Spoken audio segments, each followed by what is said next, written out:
तुम्हारी फाइलों में गांव का मौसम गुलाबी है। तुम्हारी फाइलों में गांव का मौसम गुलाबी है। ये आंकड़े झूठे हैं, दावा किताबी है।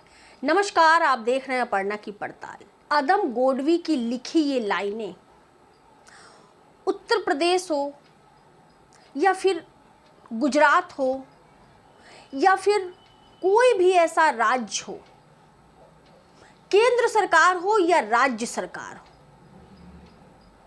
जो 2008 के बाद विकास के गंगा बहाने के खोखले दावे करती आ रही है, उसका हकीकत बयां करती हैं अदम गोडवी की ये लाइनें।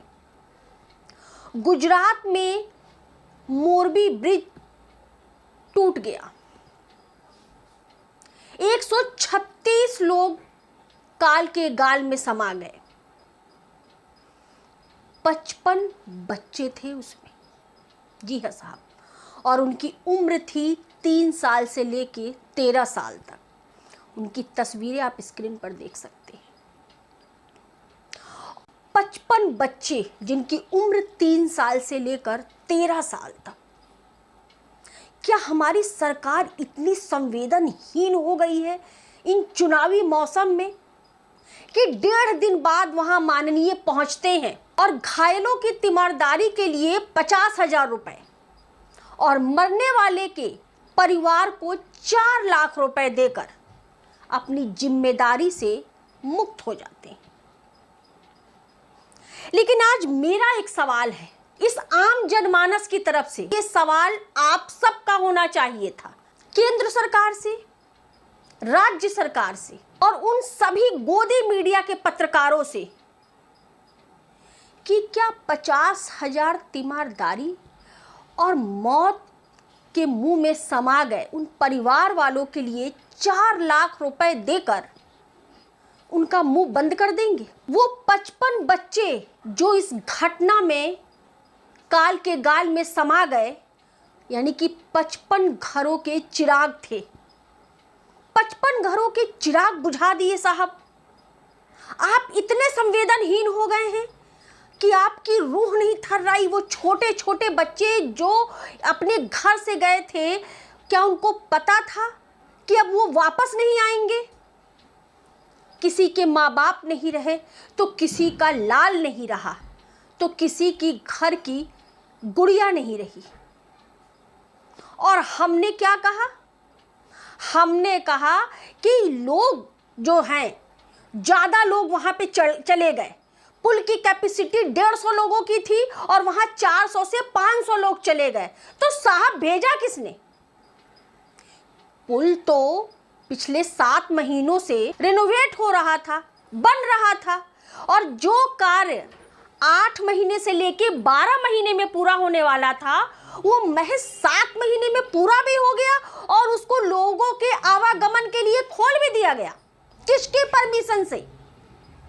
कोई परमिशन नहीं थी। जिस कंपनी ने इसका ठेका लिया था, ओरिफ कंपनी, जो अजंता वॉल, अक्सर आप देखते होंगे ऑफिसों में जो वॉल पे वॉचेस लगी होती हैं, पहले के समय में ज़्यादा लगती थी। अजंता वॉल यानी कि ओरिफ कंपनी के जो मालिक थे, जिनको ये ठेका दिया गया था, उनसे जब पुल रिपेयर हो गया तो उसको खुलने की अनुमति दी किसने? और म्युनिसिपैलिटी कहता है कि हमें इसकी कोई जानकारी नहीं थी, यानी कि कोई फिटनेस सर्टिफिकेट नहीं दिया गया था ब्रिज का। आप देखिए स्क्रीन पर क्या सफाई दे रहे हैं। अदालत क्या कह रही है? साहब, FIR हुई है।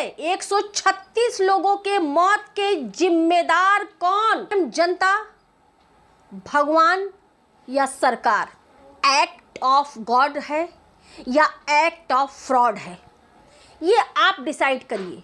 लेकिन पहले आप माननीय का ये संभाषण सुनिए। ब्रिज टूट गया, ये एक्ट ऑफ गॉड नहीं, ये तो एक्ट ऑफ फ्रॉड है। फ्रॉड, एक्ट ऑफ फ्रॉड का परिणाम है। ये एक्ट ऑफ गॉड तो उस मात्रा में जरूर है क्योंकि चुनाव के दिनों में गिरा ताकि पता चले कि आपने कैसी सरकार चलाई है। इसलिए भगवान ने लोगों को संदेश दिया है कि आज ये ब्रिज टूटा, कल ये पूरा ब्रिज खत्म कर देगी, इसको बचाओ, ये भगवान ने संदेश भेजा। सुना आपने? स्वयं कह रहे हैं, बंगाल के जब ब्रिज गिरा था कोलकाता का, तो उन्होंने कहा कि एक्ट ऑफ गॉड नहीं, एक्ट ऑफ फ्रॉड है, क्योंकि चुनावी मौसम है। तो चुनावी मौसम तो ये भी है, 2024 का लोकसभा चुनाव आ रहा है, तो फिर ये भी तो एक्ट ऑफ फ्रॉड हुआ ना, क्योंकि अभी भी आज 12 दिन हो गए मोरबी के पुल पर घटना हुई, जो दर्दनाक घटना हुआ, उसमें 136 लोगों की मृत्यु हुई, जिसमें 55 बच्चे थे।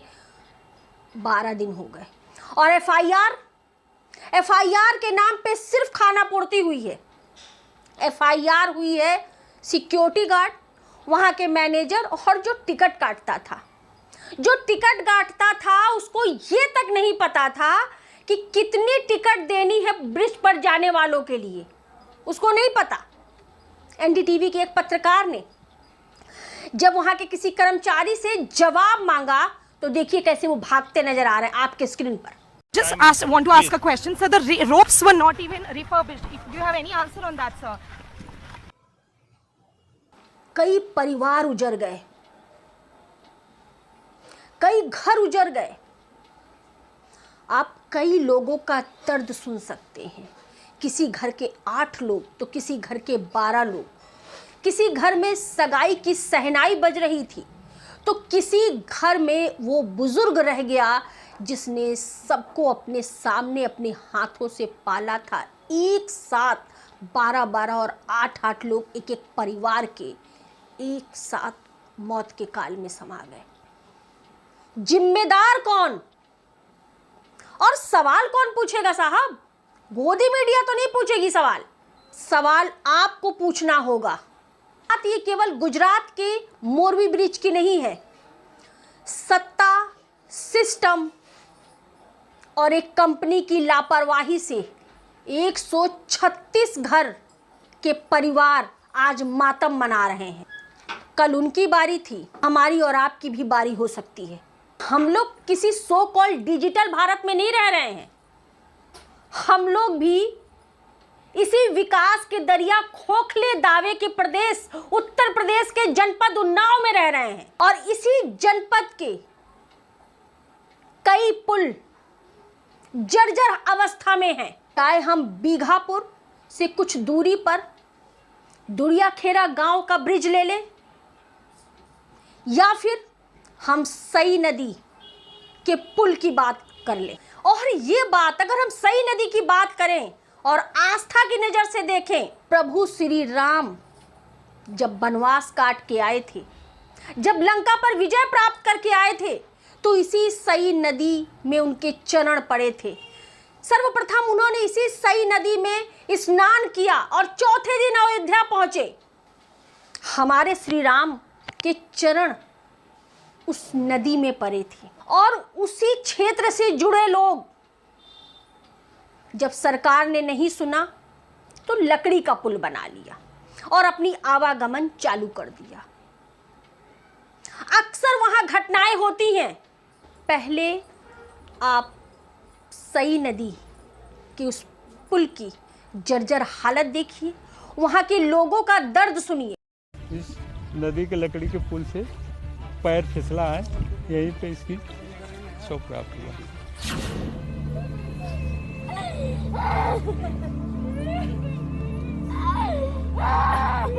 करीब 25 वर्ष पुराना है सर। अच्छा, इस पुल से कितने लोग आवागमन करते हैं? आवागमन सर कम से कम 5-6 हजार डेली। क्या समस्याएं आ रही हैं? अरे समस्या साहब, जमीन तो सब नदी पर है। अब हम लोगों ने कहा तो जय है, अगर आवक पर है तो रास्ता तो कोनो है नहीं, चाहे मैं बूढ़ी हो, चाहे टूटी हो, चाहे मरी। अगर आई तो यहाँ डायरेक्ट है तो निकलते हैं, करेगा। तो आप लोगों ने जिला प्रशासन को कभी अवगत कराया? अरे 20 बार साहब, यहाँ जो चुनाव के समय में आवत है वादा कहीं का चले जाते हैं और आज तक को आवे नहीं। सुना आपने? सरकार और प्रशासन सो रहा है। जब चुनाव आता है तब नेता पहुंच जाते हैं। अभी 2022 के विधानसभा चुनाव में ऐसे ही लोगों ने के गांव में पुल की जर्जर व्यवस्था है, उन्होंने विधानसभा चुनाव के बहिष्कार करने का फैसला किया था, लेकिन प्रशासन और नेता पहुंच करके झूठा आश्वासन, खोखला आश्वासन दे करके आ गए। हो गया विधानसभा चुनाव, लगभग 7-8 महीने हो रहे हैं, कहीं से कोई सुगबुगाहट शासन के, सांसद जी के या इस जनपद के 6 विधायक हैं, क्या उनकी जिम्मेदारी नहीं बनती है कि आंख खोले और देखें कि हमारे चारों तरफ लोग कैसे रह रहे हैं। बीघापुर के गांव के पास जो पुल है दुरियाखेड़ा गांव में, वहां के लोगों का आप दर्द सुनिए। हर साल वहां मौत होती है और उस पुल का निर्माण 2008 में मनरेगा तहत के अंतर्गत हुआ था और पहली ही बाढ़ में ढह गया साहब। एक बाढ़ नहीं झेल पाता है। सरकार की बनी हाईवे एक्सप्रेस रोड एक भारी बारिश नहीं झेल पाती है।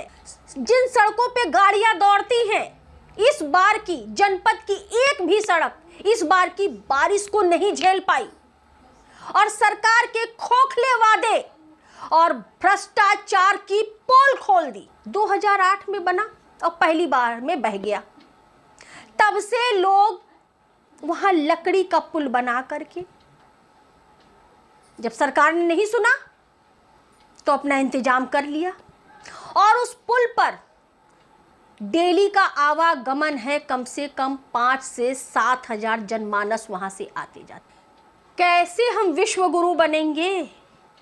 कहाँ विकास हो रहा है? कब हम डिजिटल बनेंगे या पेपरों में ही हम रह गए? शिक्षा की व्यवस्था बद से बदहाल, स्वास्थ्य व्यवस्था बद से बदहाल, रोड ब्रिज की व्यवस्था बद से बदहाल, गंदगियों का अंबार और साहब विकास की गंगा बह रही है। एक बार खुद से भी हिकारत होती है कि कितना झूठ बोलेंगे हम कुर्सी के लिए, कितना झूठ बोलेंगे हम। मैं पूछना चाहती हूं जनपद के सांसद जी से, मैं पूछना चाहती हूं जनपद के 6 विधानसभा के 6 विधायक से कि कौन अपना कितना कर्तव्य निभा रहा है। ब्रजेश रावत जी से जब सवाल किया गया था, पहले आप उनका बयान सुनिए। माननीय उप मुख्यमंत्री माननीय केशव प्रसाद मौर्य जी से मैं पुनः अवगत कराऊंगा कि ये शीघ्र से शीघ्र बन जाए तो हमारे क्षेत्र की जनता को, हमारे क्षेत्र की आवाम को इसका पीपे के पुल का लाभ मिल सके और लोग आसानी से इस तरफ उस तरफ जा सके। तो इन्होंने कोरोना काल का हवाला दे दिया। अब क्यों सो रहे हैं? कोई काम नहीं करना चाहता है, सिर्फ चुनाव के समय झूठे वादे, खोखले वादे। यही शुक्लागंज में कंचन नगर के कई ऐसे रोड हैं जहां बद से बदतर हालत है। मैं आपको बोर्ड दिखाऊंगी। वहां के लोगों ने इस बार के पार्षदीय चुनाव का बहिष्कार का वहां पे बैनर लगा दिया है। नहीं देंगे वो किसी को वोट और बिल्कुल सही निर्णय है उनका। अब जनता जाग रही है साहब। जब से गुजरात में मोरबी ब्रिज गिरा है, सूबे के मुख्यमंत्री योगी आदित्यनाथ ने उत्तर प्रदेश के जितने भी पुल हैं उनका सर्वे करने का आदेश दिया है, लेकिन अभी भी 12 दिन में जनपद के इन बंजर पुलों का कोई भी सुधार का अभी तक कोई भी पहल नहीं है। शासन के भी और सत्ता में बैठे सत्तासीनों के भी, चाहे वो सांसद जी हो, विधायक हो, किसी के भी कानों में जू नहीं रेंग रहा। क्या करना है उनको? मौतें तो होती रहती हैं, जाके 2 शब्द बोल आएंगे क्योंकि नेता हैं, हमारा काम ही बोलना है। मैं जनपद के हर एक उस जनमानस से कहती हूं कि जागिए और इन दोनों पुलों के लिए आवाज उठाइए। आज अपनी ताकत स्वयं है, आवाम की आवाज में इनकलाब की ताकत होती है। और मैं उन सभी विपक्षियों से पूछना चाहती हूँ, आम आदमी पार्टी, समाजवादी पार्टी, बसपा, सबसे, कांग्रेस, सबसे पूछना चाहती हूँ कि क्यों नहीं जनपद उन्नाव के लिए कोई धरना प्रदर्शन कर रहे हैं, या मोरबी जैसे घटना का इंतजार करने के बाद ही फिरकी लेने आएंगे, सियासत करने आएंगे। मौतों पे सियासत बंद करिए। आने वाले दिन में हम और आप ऐसे ही किसी पुल पर खड़े घटना का शिकार हो जाएंगे। डबल इंजन की सरकार के सभी जनपद के सभी विधायक से और सांसद जी से मेरा ये सवाल है कि कब आपके कानों में जू रेंगेगा, क्योंकि अब तो सूबे के मुखिया योगी आदित्यनाथ जी का आदेश भी है। आपको जानकारी है, आपने जानबूझकर आंखें बंद कर रखी है। भूलना नहीं चाहिए कि जो घटना गुजरात में हुई है वो घटना उन्नाव में भी हो सकती है। उन जर्जर पुलों की हालत आपने देखी। आज के वीडियो में बस इतना ही। दोस्तों, मैं हर बार कहती हूँ, फिर कह रही हूँ और कहती रहूँगी कि यदि इस जनपद में मेरी आवाज़ को आप अपनी आवाज़ बनाना चाहते हैं, आवाम की आवाज़ बनाना चाहते हैं और मेरी स्वतंत्र पत्रकारिता को समर्थन देना चाहते हैं, तो मेरी आवाज़ से अपनी आवाज़ को मिलाइए। बोलती आवाज़ को सब्सक्राइब करिए, मेरे वीडियो को ज़्यादा से ज़्यादा शेयर करिए और इस बोलती आवाज़ को आवाम की आवाज़ बनाइए। नमस्कार।